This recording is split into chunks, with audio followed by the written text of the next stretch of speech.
Good afternoon, everybody. Thank you so much for joining us. My name is Darian Jones. I'm the Digital and Development Specialist here at CarePartners. I'm very excited about our topic today. We're going to be speaking with AARP Houston volunteer Eddie Orum about some tips and advice for the working caregiver. So trying to figure out how to balance your work life with your personal life along with your caregiving responsibilities. So it's going to be a really great topic today, and we're so excited that you're here with us. Real quick before we get started, as always, if you ever have any questions or need to get in contact with us, you can visit our website for information and resources, www.carepartnerstexas.org, or you can give us a call at 713-682-5995. We'd love to hear from you if you have any questions, concerns, or anything about our reopening phases of reopening for our programs, or even just questions or things that you need to hear from us. We would love to hear from you as well. You can also send us an email at info@carepartnerstexas.org. Again, if you have any questions, concerns, comments, or even if you just want to connect with us and share with us what you're up to these days, what are some of the things that are keeping you occupied? If there's any topics that you want to hear about, we would love to hear from you. And as I mentioned, today's topic is going to be tips for the working caregiver. So I'm going to welcome our guest today. Hi, Eddie. Thank you so much for joining us. Certainly, Darian. How are you today? I'm doing great. I'm just so happy that you're here. And again, this topic I think is going to be a really interesting one for people at home. So would you mind telling us a little about yourself, who you are and what AARP is, and a little bit about your story? Certainly. Let me begin by saying that I'm a very proud volunteer for AARP. And AARP basically is a nonprofit, nonpartisan, non-organized area that believes in social mission for those of us who are age 50 and above. And AARP actually has helped me to become a caregiver, in fact, a better caregiver. Just a little bit about my background. I grew up in a household where my grandmother was moved into our home. My parents were her caregivers. I have a great aunt who later was moved into our home, and my parents were caregivers for her. And then on the other end of my family, I had a grandmother who would bring into her home young ladies who had very complex home relationships. And so I grew up with this extended family from her home. And what's neat about that is that the first nanny, if you will, for my daughter was one of the ladies who considered herself my big sister that my grandmother had assisted. So part of being a caregiver for me was something very normal, very natural. You take care of family. Part of that was cultural. Getting to know AARP actually helped me to organize what I did and how I did it. And with this topic about a working caregiver, I also am an adjunct professor at the University of Houston downtown. I have my aunt who lives with me, and I'm on the care team of a couple of other people. So I stay busy, but have the advantage of actually having an employer who is sensitive to the issues that I need, very social oriented and very caring, particularly with the aging. Perfect. Well, I'm just so glad that you're able to join us and share some of your experiences with us here today. So the topic today is we're going to be talking about the working caregiver. Do we know how many people are working caregivers? Actually, Darian, we have about 17% of employees who are providing care to someone at home or to a neighbor. And we actually have about, 2.9 billion hours of caregiving that is provided on site. And caregiving is something that we don't normally talk about at the workplace. I never had a conversation with anyone about me being a caregiver until I became one, and then realized that everybody has a story. 60% of caregivers are employed. 22% are employed and working full time. So when we look at what we must do as a caregiver, at the same time, how our job is affected, and many times if you don't have that employee-employer culture of caregiving, then your supervisors don't know what's going on. You're feeling that you can't say anything. It's affecting your work time because you're either not showing up or not present mind-wise, or you're having to leave at certain times. But if you could have that conversation with your employers. And if this is an open culture at work, you not only begin to feel better, but you begin sharing ideas and supporting each other. And you learn how to use flex time. So it's important to begin to have the conversation while you're on the job. Yeah, I think that's some great advice. And one thing that we do at CarePartners is we actually do workplace caregiver workshops, because we know that increasingly the number of working caregivers is just going to keep going up. And so, but it's still as important to us to reach those caregivers where they're at. And so our way of doing that is bringing the education to them during a workday. So we're very much understand the need for education and support for the working caregiver. Why do you think it's important, or do we know why is it important to support the working family caregiver? Well, I think there's several reasons, Darian. One is financial. If we look at the working caregiver, research from AARP, as well as the Northeast Business Group on Health, we find that about $3,000 per employee affects the overall income of the business when you don't have that supporting kind of organization. Just for me personally, when I have my downtime, I enjoy my work time. I enjoy adding more because I appreciate the fact that they appreciate who I am and what I'm doing, and they allow a culture that's very, very accessible to talking about what's going on. And I think also, it's real money that we're talking about. Businesses lose money. Yeah. And that's another thing that we often tell people in the workplace is not only are we supporting the caregiver, but it improves work quality, presence of mind, and just overall money, as you said. I'm working on putting in the chat right now an additional couple of articles that AARP shared with me with some more resources and just discussing these workplace topics. Would you mind telling us a little bit more about your personal caregiving experience and some of the things that you've learned that help you balance working and caregiving? I will, Darian. In fact, one of the best resources from AARP happens to be the Preparing to Care guidelines that we have, where we look at how do you begin to have that first conversation. None of us ever believe that our parents or our loved ones or our mentors are ever going to reach a state to where they will need extra support. And they certainly don't believe that. So we don't prepare for that conversation. We then don't prepare for who's going to support us as far as a team and what that plan is and what are the community resources, and then having to take care of ourselves. So there's a whole conversation and a set of learning that must occur. In my case, particularly with my aunt who has cognitive impairment, I've had to learn about dementia. I've had to learn the different types. I've had to learn about Alzheimer's. I've had to learn about the different stages that we go through.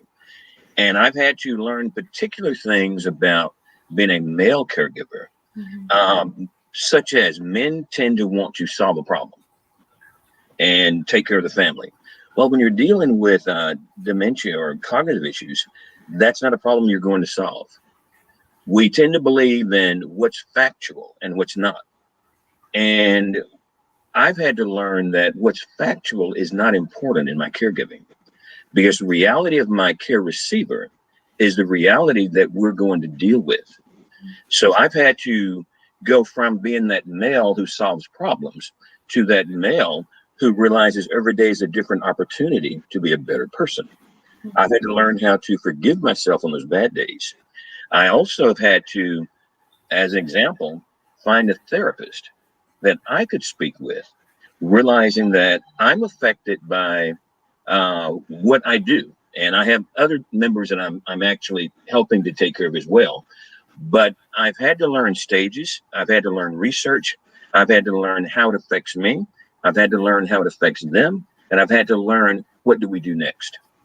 So it's an ongoing situation. Yeah. And before we got on live, you were telling me a little bit about self-care. Do you have any self-care tips? Or how important is it? Well, I certainly do. In fact, I would venture to say that the most important thing that a caregiver can do is to take care of ourselves.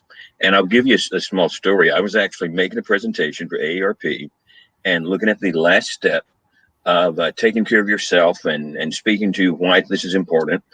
And a flash came to my mind that said, I'm not doing any of this stuff that I'm telling people about. And that's when I knew that I needed to seek a therapist. And just to make it even different, I actually wanted a certain type of therapist. Because when I went to my doctor's office and began to look for a referral, I know that I have good game, and I know that I can probably convince somebody that I'm okay.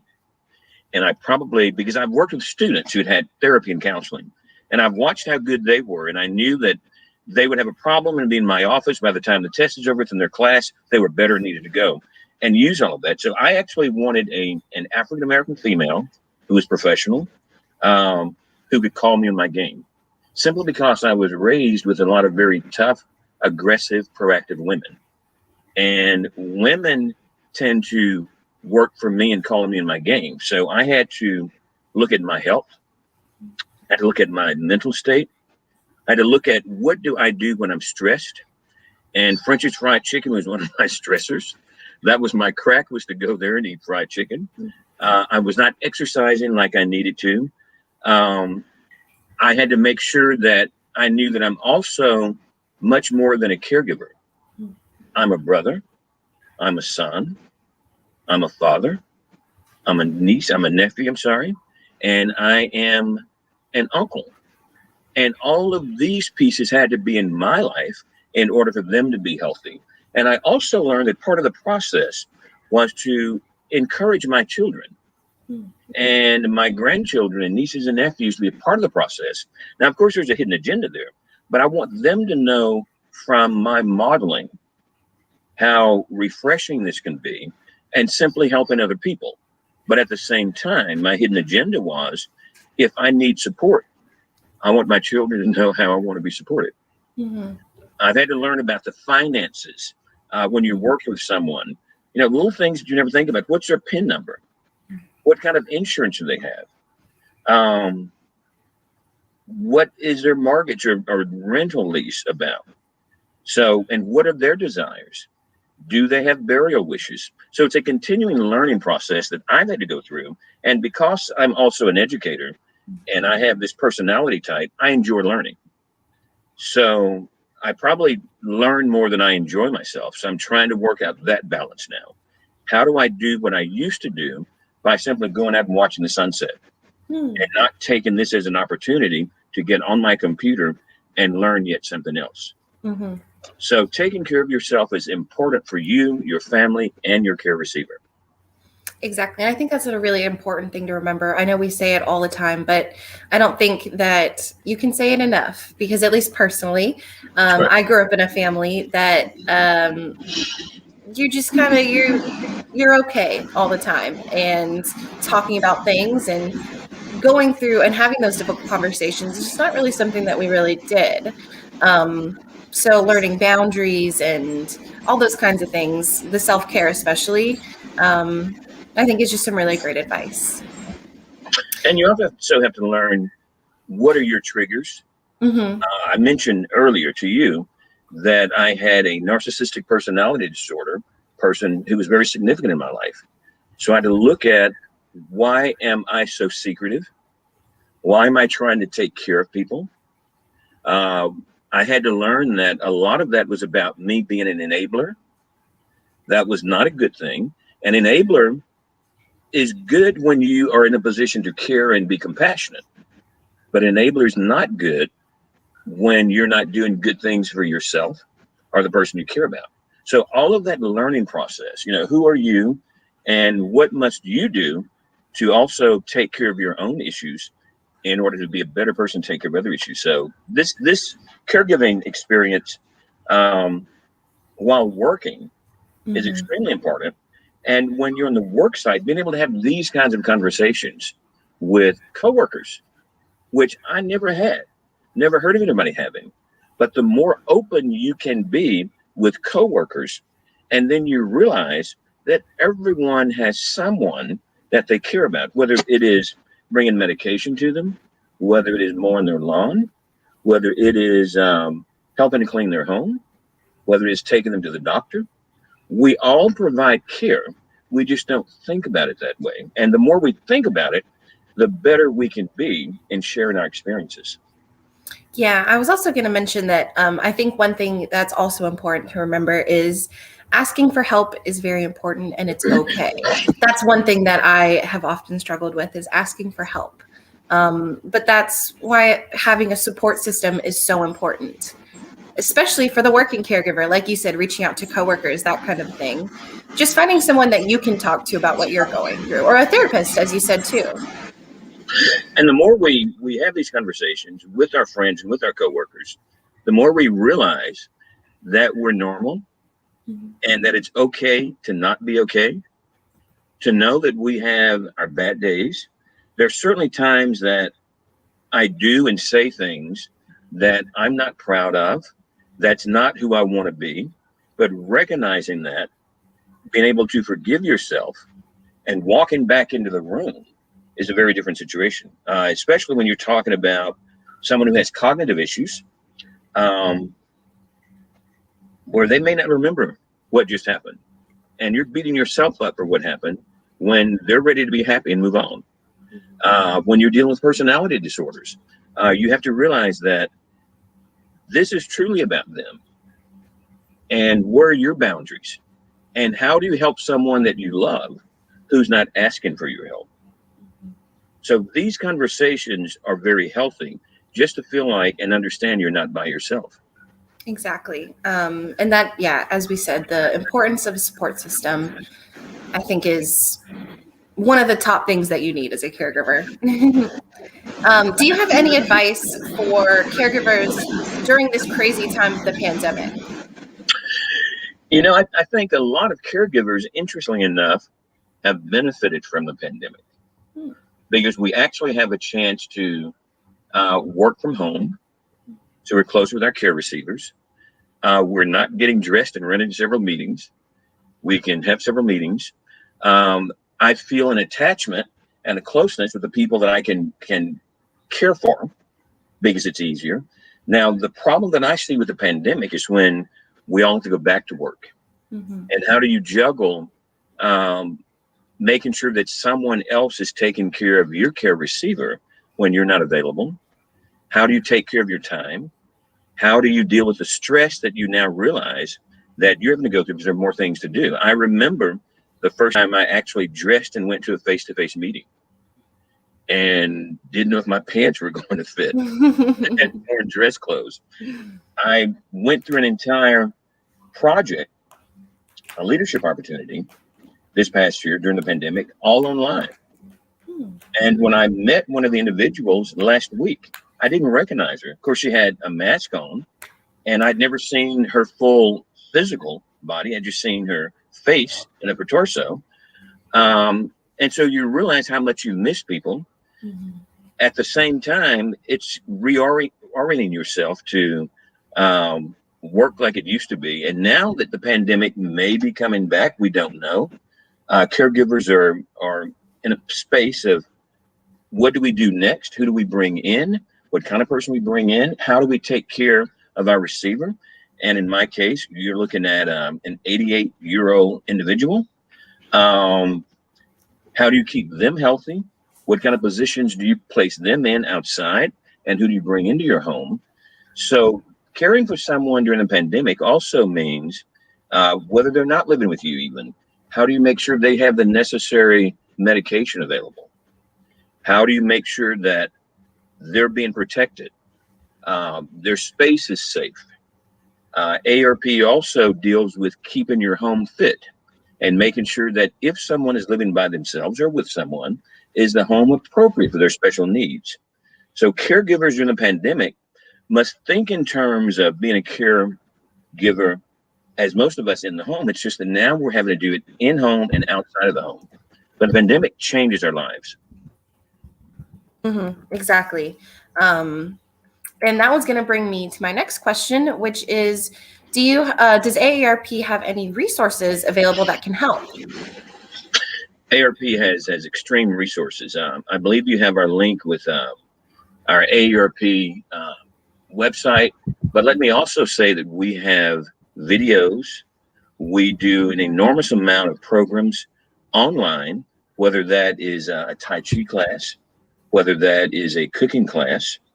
We have Mindful Mondays, where I've learned extremely amount about just simply being mindful and simply relaxing. We also have Technology Tuesdays, where most of us have not been technology equipped to deal with the current situation. So AARP actually teaches you that. One of the most important things is actually becoming an AARP volunteer, where we have volunteer meetings, where you have a group of interested caregivers and those who are aging in very positive ways getting together to actually talk about what we do and how we talk about it. We have aarp.org/Houston PTC. And again, that is aarp.org/Houston PTC, where we actually have podcast. And we have podcast once a week dealing with similar issues that we're dealing with now. So we're learning from each other. And part of becoming an AARP volunteer is that now I open all of those AARP emails that I used to delete. And now I know how good they are. And we have techniques on working caregivers. We actually work with employers on how do you create an employer and an employee culture at the workplace that's very positive for both ends. So we've talked about how the business itself gains by having working caregivers who feel freer, who understand also that there might be services at the workplace that you can take advantage of, different people you can speak with. We begin to learn more about flex time. We've learned through the pandemic that the more we learn from each other, the easier it is for me to take off and take care of an emergency because someone else knows what I'm doing. We've learned the importance of that so we can fill in for each other. We've also learned that everything does not have to be at the workplace. I have one friend who has most of her meetings on the beach because we can do Zoom. We're working. We can send information back and forth. AARP is an organization that has completely refined my talents on how not only to be just a better aging person and how best to live better, but when we look at caregiving, I'm a very organized, caring caregiver and understand what I'm doing. I understand when I need to stop and take a look at what I'm doing. And I know when I need to know the different stages that my care receiver is moving into. And one of the things that I've learned as a caregiver through AARP is that I have to change many times what I am doing based upon the needs of my care receiver.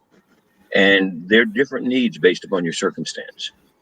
So I would advise everybody, take a look at AARP and look at what we offer. Yes, I would definitely recommend checking out all of their resources. You mentioned they have a podcast, they have online videos, they have articles. I shared a couple of resources in the chat for those of you at home that want to check it out some more. And I think that brings us almost to the end. Can you think of anything else that you'd like to talk about or add to today's discussion? I do, Darren. First of all, I want to thank you for allowing us as AARP to be part of your program, and particularly inviting me to come in and share my story, because I am learning daily that if we care about someone, and I'm very fortunate because I'm taking care of someone who was a life mentor for me and someone that I feel like I'm giving back to. And I'm concerned and want to be supportive of those people who have complex relationships where they were growing up, where it may not have been the best situations, and they're forced to take care of people that relationship may not be positive. And at that point, we just make sure we reach out, learn what we can do. Most importantly, who can we bring on our team, realizing that just because we are related, might be the closest relationship, we may not be the first person in line to take care of that person. As you bring in a team of people, if someone else has a toxic relationship, they may not need to be on your team, because everything you do is about the care recipient. Mm-hmm. In my particular case, I'm a nephew. There's a son and a daughter in the picture. So it became a very complex family relationship. In order for me to be able to step in, I had to understand some legal issues. So it becomes very complex, and we can either become depressed, stress out, or we can learn what we can do. And there are people like your organization, Darian, who always provides good information. Organizations like AARP, whatever questions we have, there are resources out there. I've actually attended the Alzheimer's different um, conferences and Mm-hmm. sessions online. I would say one of the most interesting sessions that I attended was actually someone who has been a nurse. His wife was a nurse, and he realized that he has Alzheimer's. Wow. And he was actually the presenter of the Wow. session. And listening to someone who understands what they're going through because of their medical background and remembering some of the things that they used to say to other people, Mm-hmm. and having a very caring spouse and partner who was in the situation, that to me has been very intriguing. And a question was asked of him, well, how far back can you remember? And his response was, I don't know how far back I can remember. If you ask me a question, I can tell you if I remember it or not. So just the experiences that I have been afforded by simply opening my mind, meeting people like you and your organization, being a part of AARP, is certainly making me a better person to transfer skills and knowledge to my children and my loved ones. Yes, well, I think you're an amazing source of knowledge. That's why we love having you participate in these hot topics. So thank you so much for being here. Um, and yeah, as you said, there are so many resources and areas of support out there. One of CarePartners' main missions and goals is to meet every caregiver wherever they're at in their journey. And AARP, again, has so many amazing resources. So again, if you ever have any questions, feel free to reach out to CarePartners or AARP. Just get involved anywhere that you can. But there is information support out there, and it's all going to be okay. You're going to be able to get through this. Thank you so much, Eddie, for being here. I think we're going to end it here. But thank you all so much at home for watching, and we'll be back again soon with another hot topic. Thank Thank everyone you. so much for being here. Have a great day.